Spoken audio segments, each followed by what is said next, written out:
پوه شوئ که یو سړی و که نه هغه دا مولي صاحب ته پېژنې توفیلي ورته وایي توفیلي هغه چا ته ویلی کېږي چې پردو خیراتو الله بې تپوسه دي څه دي چا ورته نه ویلي چې راشه او دې هسې لاړ شي او بیا چې د چا وینا نه کړي ځان سره بل کس بوځي نو هغه ته بیا توفیلي وایي توفیلي داسې توفیلي و چې راته نو هغه هم خیرات ته لاړو نو غلی غوندې ننوتو نو هغه چې ولید نو پوه شو پې نو اندر پيو ته کېښود سیدې بره چت ته وخېږو او بیا چې اندر پيو لړ هغه ته اوس د بر نه تماشه کوو چې لاندې را خلک خوراک کوي که نه ستا لپاره دا سزا کافي ده بیا به بې تپوسه نه ځېږي خو دومره وي چې خدای پاکه ما دې جنت ته دروازې نه ما بوځه اخوا نه ځمه بس دغه ماله پوره ده د عهدونو د لوظونو نه وروستو به دې د جنت دروازې له بوتلی شي چې کله دې ورسېږي نو الله رب العالمین به دې بنده ته وایي زا دا جنت ستا دی او دا جنت د هغې دنیا د لس امره دی په کومه دنیا کې چې ته پاتې کېدي دا سړی به ډېر دا به څنګه کیفیت وي څنګه کیفیت به دا چې د انسان عقل دې ته حیرانېږي دی به چې الله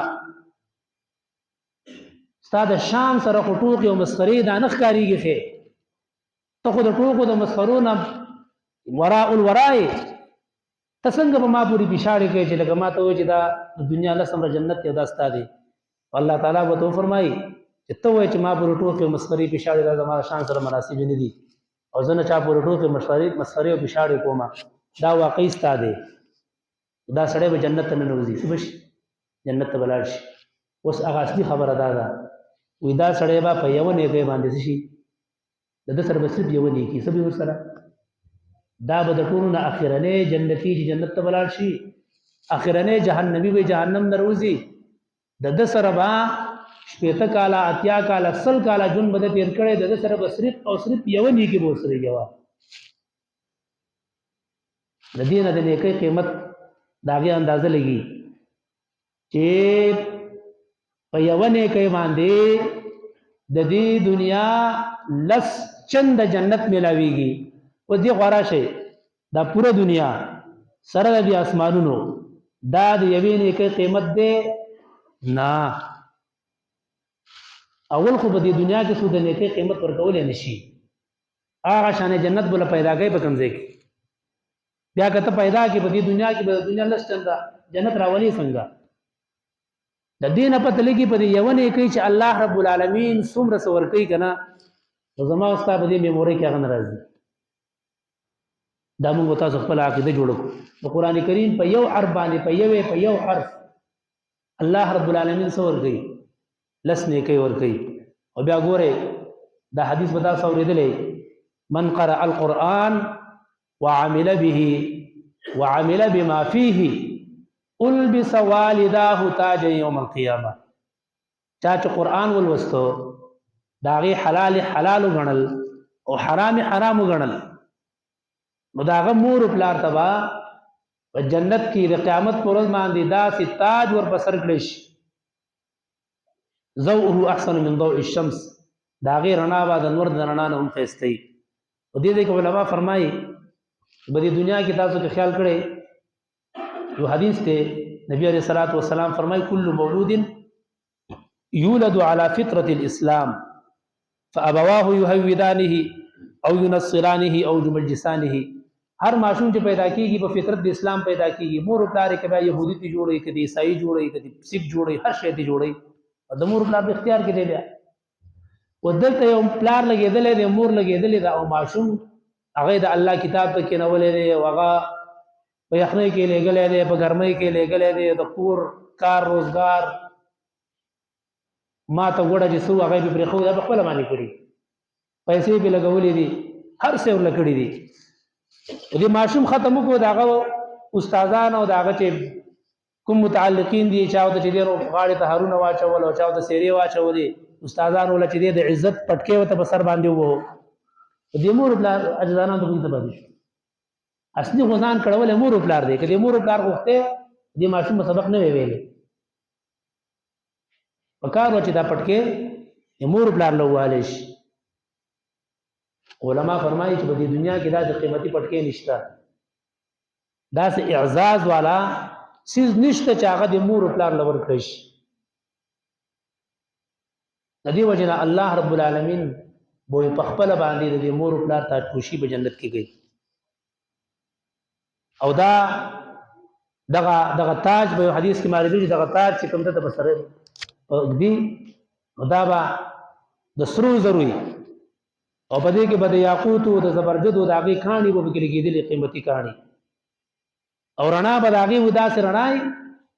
چې نبی علیه السلام فرمایي د حدیث کې مخکې طریقه چې د انور راوستی شي او د چا په کور کې دنده کې ښودلی شي او د هغې څومره رڼایي د هغې تاج رڼا به د دې نه هم سیوایي. او زه اکثر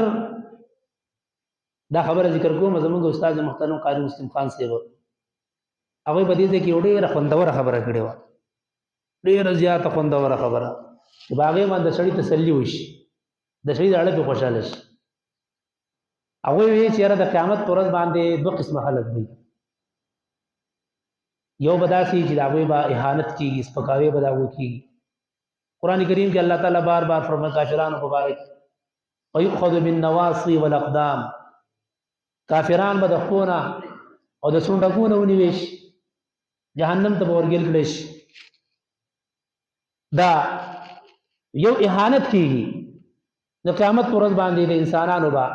او دویم قسم خلک چې دی نو د هغوی به عزت کېږي، د هغوی به اکرام کېږي. اوس په دې ځای کې چې یو ماشوم قرآن کریم لوستلی دی د هغه د مور دا دوه قسمه خلک، یو به کافر بل به مسلمان. د کافر به سپکاوی کېږي، د مسلمان به عزت کېږي. اوس چې کوم ماشوم دلته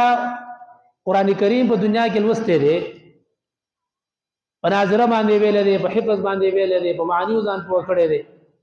د هغه مور و پلار ته به په قیامت کې تاج په سر ولی کېږي. مطلب یې دا دی د هغه به اعزاز کولی کېږي، د هغه به عزت کولی کېږي. هغوی فرمایل چې دا د دې خبرې دلیل دی چې الله رب العالمین به د دې ماشوم د والدینو د ایمان حفاظت کوي. ځکه که والدین د هغوی د ایمان حفاظت ونه شي او العیاذ بالله هغوی د دنیا نه بغیر د ایمان نه لاړ شي، نو دا تاجپوشي به ورته بیا څنګه کېږي؟ ځکه د کافر خو تاجپوشي نه شي کېدی د قیامت پر ورځ باندې. نو چې کوم سړی د خپل ایمان حفاظت غواړي، دی دا غواړي چې زما خاتمه په ایمان باندې وشوي،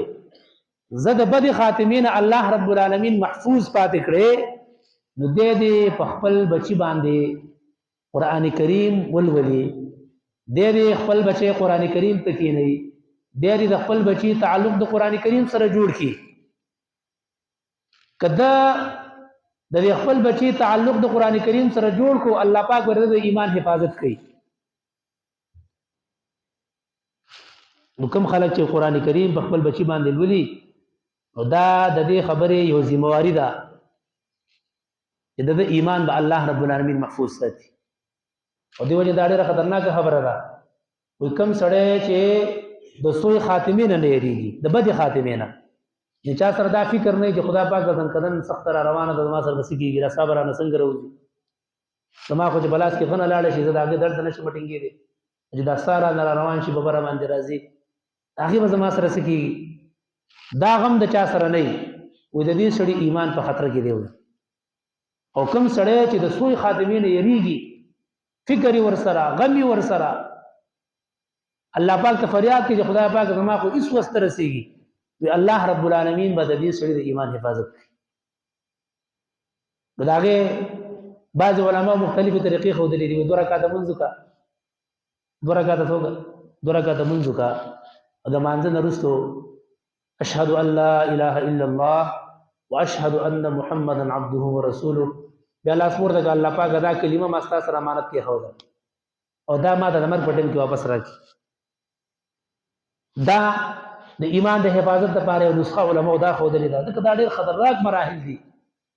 ځنکدن د آخرت په شروحاتو کې اولنې شروحات دغه دی. لهذا د هغې ضد تیاری دپاره د ټولو نه اهم څیز چې دی نو خپل بچي هغه قرآن کریم ته کېنول دي. ما ستاسو مخې ته د قرآن کریم یو آیت چې دی نو هغه لوستلی و، وانه لذکر لک ولقومک. الله رب العالمین 15 سپاره کې نبی علیہ الصلوۃ والسلام د خطاب فرمایي وانه لذکر لک دا قران کریم ستا د پاره نصیحت ته ولقومک او ستا د قوم د پاره نصیحت ته. علما کرام دلته دو مقصد بیان کړي. وانه لذکر لک دا قران کریم ستا د پاره نصیحت ته ولقومک او ستا د پوره امت د پاره دی. دا عامه معنی کړي ده، یعنی قران کریم زما استاد لپاره یو نصیحت دی او دا الله رب العالمین په نعمت کې شمارل دی په دې ځای چې دا یو عظیم نعمت دی. اوس کومه تاسو د دې نعمت قدر وکړو او دا نعمت چې الله رب العالمین ما تعالی را کړی دی چې دنیا هم زمونږ استاد خسته شي، آخرت هم خسته شي، قبر هم خسته شي. نو په کار دی چې دې په تعلیماتو باندې موږ تاسو ځان پوه کړو، بیا په هغې باندې عمل وکړو. او سوف تسألون شاته الله رب العالمین ډېره سخته دمکي ورکړې ده چې که تا د دې نعمت ناشکري وکړه، دا نعمت دې ضایع کو، د دې نعمت دې بېقدري وکړه، دا نعمت دې معمولي وګڼه، دا نعمت دې سپک وګڼه، دې نعمت ته دې اړو نعمتونه وي، نو زر دی چې ستا نه به تپوس تاسو نه به تپوس وکړی شي. څوک به تپوس کړي نو هغې نه دی ذکر کړی. دا ډېره خطرناکه خبره دا تپوس علما فرمایي په کوم ځای کې چې الله رب العالمین صيغه د مجهول ذکر کړي نو دا ډېره انتهایی خطرناکه خبره. او یا مطلب دا دی وانه لذکر لک ولقومک، وانه لذکر لک دا قران کریم ستا د پاره شرافت دی، وانه لشرف لک شرافت دی تاسو د پاره، عزت دی تاسو د پاره دا قران کریم. ولقومک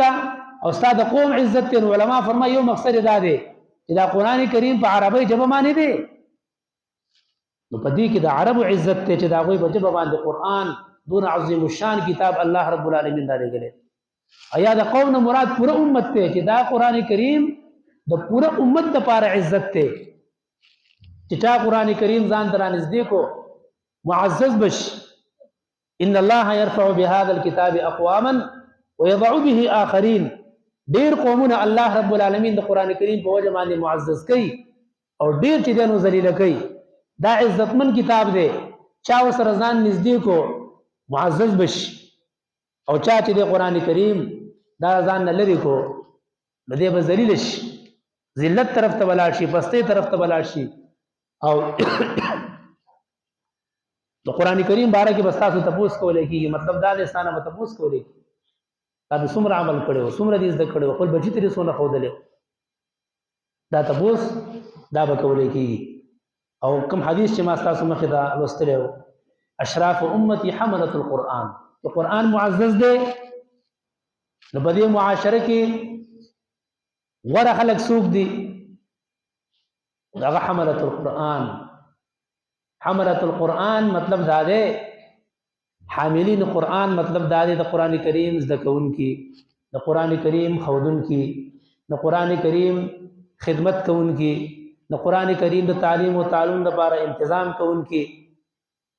د قرآن کریم درس کوونکي، د قرآن کریم تلاوت کوونکي. دا نبی علیہ الصلوۃ والسلام فرمایي دا زما د امت د ټولو نه معزز خلک دي. دغه مطلب دی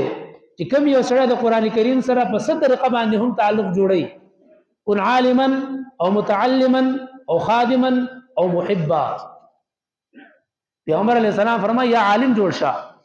که عالم نشي جوړې دی متعلم جوړ شه، که متعلم نشي جوړې دی نو خادم جوړ شه. د علماو خدمت کوا، د طلباو خدمت کوا، د قرآن کریم په کوم ځای کې زده کېږي ښودلی کېږي د هغه ځای خدمت کوا، د هغې د صفایي خیال ساته. او محبا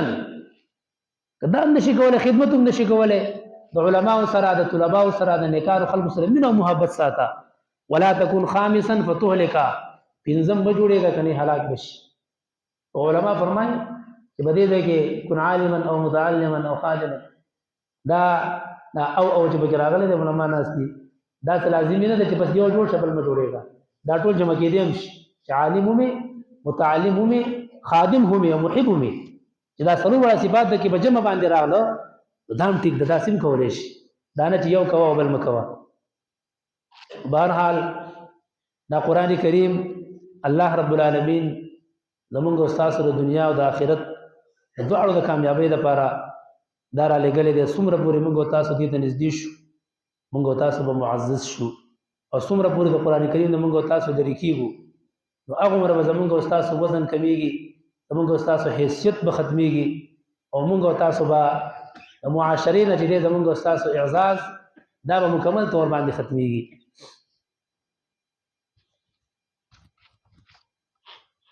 د دې وجې نه خپل تعلق د قرآن کریم سره جوړول پکار دي. که موږ او تاسو د قرآن کریم سره خپل تعلق جوړ نه کړو نو زموږ او تاسو را روان نسل دا به د دین نه مکمل طور باندې محروم پاتې شي، مکمل طور باندې محروم. او زموږ او تاسو الحمدلله دا علاقې سړی چې د بهر ملکونو خلک ویني ښکلي مسلمانان دي، د هغوی ژبه هم عربي، په قرآن کریم باندې الف نه والا آخره پورې هم پوهېږي، لیکن د هغوی سره تعلیمي خو یو ټکی بل دی، د هغوی سره تربیت نه وي. زموږ الحمدلله دلته دا علما دا قاریان دا د ماشوم د تعلیم سره سره د هغه د تربیت هم خیال ساتي. تاسو به خیال کړی په کورونو کې اکثر ماشومانو ته ټوپۍ راوړه، ویښته دې کته دي، ویښته دې بره دي، پنسي اوچتې ساته، دا ګیټۍ پکې مه پټوه، نوکونه چې دی نو پاک، کپړې چې دی ماشومه راځي سبق له لوپټه په سره وه، ښې کپړې چې دی اغونده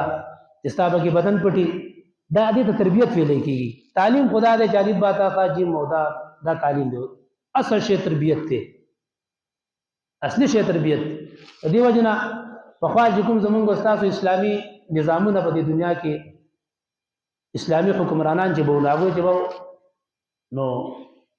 د دې لپاره موږ وزارت تعلیم به موږ دا وایو، وزارت تعلیم دی، د هغوی به بل شانې وو، هغوی به وزارت التربیت والتعلیم، تربیت به د مخکې ذکر کړو چې کوم به د دې وزارت دا دواړه ټکي به خامخا اول به تربیت او بیا به تعلیم. تربیت اهم شی دی. بهر اسلامي ملکونه په هغې کې تعلیم یې تربیت نه، بالکل تربیت نه. او قسم دی که نه مونږ خو دا بعضې خبره خو نه پکار، ما خپله غرور ته مونږ په دې مسجد نبوي کې ماشومان راځي، ماشومان او حلقې پکې مازدیګر د وروستو واله ماخوستنه پورې 5 شپږ طلبه ماشومان راځي او هغه سبقونه ورته وایي. دلته زمونږ دا مشران اکثر دی وړو څخه خارېږي، منډه دې وواله په جومات کې او دا چل دی وګو هغه دی وګو. یقین وکړه که نه هلته چې ما هغه ماشومان لیدلي دي که نه نو قسم دی دا بزرګان دي. دا زمونږ د پاکستان د ټولو نه شیطان ترین ماشومان چې د هغوی نه د ټاپ شیطانان او وانکارې نور نه وي، د هغه ماشومانو د مخې ته چې دی نو دا زبرګان دي، چاپلارو ته هم غږ نشي کولی. دا ما خپل ورته خلک دلته بیا راشي مونږ ته وایي چې یاره هلته ماشومانو ته څوک څه نه وایي، څوک څه ویلی نه شي. دغه ماشوم چې دغه استاد د خپل ماشوم چې لکه منډه مو وهه جومات کې دی چې د اوس نه په جومات کې به منډو باندې عادت شو که نه، موږ دا نه وایو چې دلته ماشومانو ته قارې کوم بس وینا ورته کوئ منډه مو وهه جومات ته منډو ځای خو نه دی. تر دې پورې که نه که جمع ولاړې جمع ولاړې سو په ګیټ کې راښکاره شو او امام رکوع ته لاړه، د جومات نه بهر په دې کوڅه کې خټیټ منډه ووهه، په دې ګیټ لاړه اوس منډې مه وهه، دا د منډو ځای نه دی. هلته ماشومان منډې وایي نو خلک وایي مسجد نبوي کې خلک ماشومان منډې دلته د هغه ماشومانو تربیت نه شي. دغه ماشوم چې غټ شي نو هغه بیا چې دی نه د پلار خیال ساتي، نه د مور ساتي، نه د استاد ساتي. دلته زمونږ الحمدلله زمونږ ماشوم د هغه تربیت چې دی نو هغه هم کېږي.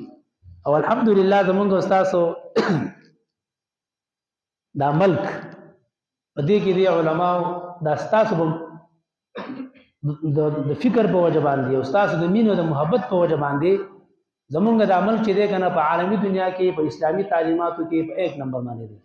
اوس به تاسو وایي زمونږ خلک نه دی، زمونږ په دې پوهېږي مونږ یو کمیش دی که نه، مونږ خپل سړی نه منو. په دې پوهېږئ په دې مټه کې یو عالم و د علوم دیوبند نه فارغ و، د هغه نه چا تپوس وکړو او دا د مفتي شفیع صاحب چې د هغه نه سینیر و. مفتي شفیع صاحب رحمت الله علیه د یو کال شاته و، هغه عالم چې دی نو هغه یو کال مخکې و، قابل ترین سړی و. چا ته تپوس وکړو ته د مفتي شفیع صاحب نه قابل هم وې، د هغه نه سینیر هم وې، ته ډېر شاته پاتې شو چې تاړو څوک پېژنې هم نه، حالانکه ډېر لوی کتابونه هم لیکلي او مفتي شفیع صاحب ډېر مخکې لال داولې هغه ورته وی زه به خپل کلي کې پاتې شم څه شوم کلي خلک د بنیر نه وسو تللی چېرته پنجاب ته هلته پیر شوی و پیر ډېر مشهور شو بیا به دا خلک راتلو خلک یې د مغل دا د مغل چې د دوه بنیریان کسانو چا ورته وي چې هلکه هغوی کار روزګار نه شي دلته سړی دی دوا کېږي دلته لاړ شي ډېره ښه دوا به د توکي کېدی شي ستاسو به الله پاک کار روان کړي نو هغو چې لاړو بیا یو بهر ناست و بل ننوت بل چې ننوت ویې کړه هلکې دا خو دلا به یې دی سید عبدالله و دا خو دلا به یې دی دا مړه تا ته چا پیر ویلي چې راغلی دا دې پیر شوی مړه خدای دې زمونږ خلک یو بل نه مني هغه وی چې زه دلته پاتې شوم زمونږ څه مولي صاحب مړه دته ګوره زمونږ د پاکستان په خلکو کې عموما دا چل دی یو ډاکټر نه مني نه پوهېږي دا ډاکټر به څه ماني ته به چې دا ځان نه غټ شوی دی او تاسو ته پته شته په سرجرۍ کې په عالمي دنیا کې د پاکستان ډاکټران په 1 نمبر باندې دي که ته امریکې ته لاړ شي که نه نو تا ته به ته وایې چې ټولو نه ګران اپرېشن کومه پاکستاني به درله راځي ځکه دا قصابان دي څه دي قصابان دي که نه هغه سړي ته چې دا ډاکټرو ته دوایانې موانې لیکلې وې چې دا به ټسټونه او قسمه قصې قطارې وي چې په آخره کې د چپ ولیکو د دوایانو ما ته به دوایانې وښایي بیا هغه چې لاړ قریب دوایانې راواغستې راغی بیا هغه ته یې وې غوښه به نه خورې دا به نه خورې دا به نه خورې دا به نه خورې دا به نه خورې هغه ته وې ستا د وینا نه به بغیر نه خورم ستا به وینا ته ضرورت نشته وي هغه څنګه نشته هغه څه شته نه نو جیب خالي شو اجي سرو زما سره په جیب کې بیا هغه رانه چې ټسټونه والا واغسته څه پکې ستا بار سړی ناست دی پیس هغه واغسته او څه پکې میډیکل سټور والا واغسته زه خو خالي جیب یم اوس به خامخا دا ته چې ځوتی که نه وچه ډوډۍ به خورې وچه به خامخا خورم ځکه د لمدې مې وس نه کېږي زمونږ د مادې پر خبره کوه زمونږ علما الحمدلله ثم الحمدلله دا په عالمي دنیا کې په ټاپ باندې دي خلک چې اعلی تعلیم حاصلې بهر دلته پاکستان ته راځي کوم ځای ته راځي پاکستان ته راځي وایي موږ دا نه وایو چې زموږ یونیورسټیانې یو کالجونه ښه نه دي هغه هم زموږ د ښځې خدای پاک نور هم ښه کړي البته موږ ته داسې نه وایي چې دوه ښه نه دي دا ستاسو تعاون باندې چې دی نو دا کېږي ستاسو په سوچ باندې ستاسو په فکر باندې ستاسو په مینه او محبت باندې که دې مدرسو سره ستاسو مینه او محبت نه وي نو یقین وکړه چې ګورې دا دومره اعلی معیار ته نشي رسېدی ګورې سرکاري تعاون هېڅ قسمه د مرسې سره نشته خو دا عوامي چلوي که نه څوک چلوي او بله خبره مې ما د یو عالم د خولې نه اورېدلي وو دا